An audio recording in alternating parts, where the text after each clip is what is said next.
This role right here, the inverted wing back, one of the best roles on the game this year. But what if I told you there's another way to use it?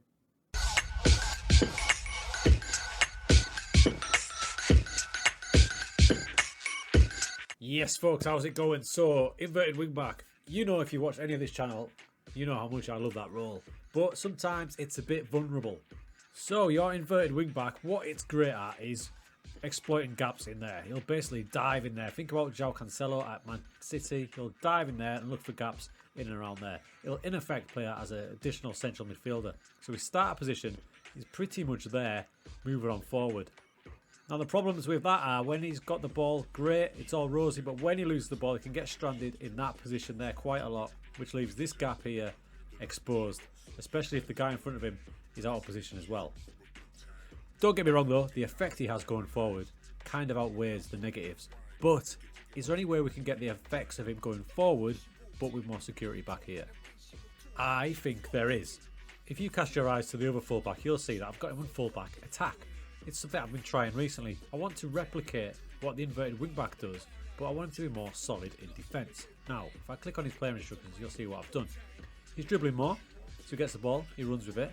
But crucially, and this is a crucial one right there, he cuts inside with the ball. So wide players look to come into central areas when running with the ball, driving inside their opponent. So when he does receive the ball, so he sticks out here until he gets the ball, and when he does get the ball, that's when he comes inside. The difference being, the inverted wingback will always be inside. He'll drift all the time, whereas the fullback will stay outside until he gets the ball. In effect, when we're defending, it means he should still be in position. Now, I've been trying this recently for a different tactic, the Papa Shango tactic, which I'll click onto there. It's for lower leagues initially, but these two fullback roles, it's been doing things for us big time. So they're cutting inside, like we said, when they get the ball, and it's had the added impact of getting wide midfielders, both of them, into the game because they've got so much space to run into now because the opposition are affected by the runs of the fullbacks. Now, inverted wingbacks do that as well, but your fullbacks will hold their position till they get the ball. That's a crucial thing, whereas your inverted wingbacks will hover around waiting for it inside.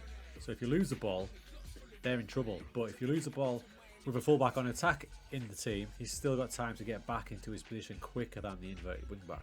I've got a lovely little example here. So I've got both fullbacks on fullback on attack. So the fullbacks to look out for are Reece down there, number 2, and number 47, which is SJO. So as you play it on, we can see we're out of possession now. Out of possession, the boys are both in their natural positions there. You've got Reece at left back, SJO at right back. We'll keep playing this on. Still in their formation, and then Reece wins it. Now look what he does. He gets the ball, and he's still out wide. Now his player instructions kick in. Drives, and look at him driving field. So he's driving in field. Now notice down here, SJO still wide. If he's an inverted wing back, he's in here, somewhere around here, attacking the play, but he's still got his role because he doesn't come inside until he actually has the ball at his feet. Meanwhile, Reece has drove infield, and the winger Santos now has acres of room to drive through and put it away. It shows when they're average positions. So with the ball in the last match, there you can see number 2 and number 4 pretty solid in their 4 formation. Inverted wingbacks, you'll likely see them more towards the halfway line. Without the ball, again, look at that, they're actually even wider, so they're holding their position there. Nice back 4, overall position, just as you like. Perfect. So what I'm going to do for this next match is I'm going to move my right fullback on attack to an inverted wingback, so you can see the difference between him and the left back who's a fullback on attack in the match. Right, we've just kicked off, literally 10 seconds. We've got the ball, my fullbacks haven't touched it, but look at the right back. There's SJO there, and look how infield he is. Now, if he's a normal right fullback on attack, he's going to be down here, waiting for the ball, possibly overlapping, but inverted wingback, look how involved he wants to be from the get-go. Same attack here, but look at him, he's literally playing now. There he is. He's playing like a second striker, he's that advanced. Quatters has got the ball, he's always looking. Finally, he breaks into the box. What we want to look at is the right back. So, with the ball, bang, look where he is. Look where he is. The difference between that and the fullback on attack when he was there is huge. So you can see where you can get caught out if you're not dominating the football. Let me just say though that inverted wingback on attack is a great role, and if you are dominating matches and looking for goals, 100% use it. I still do.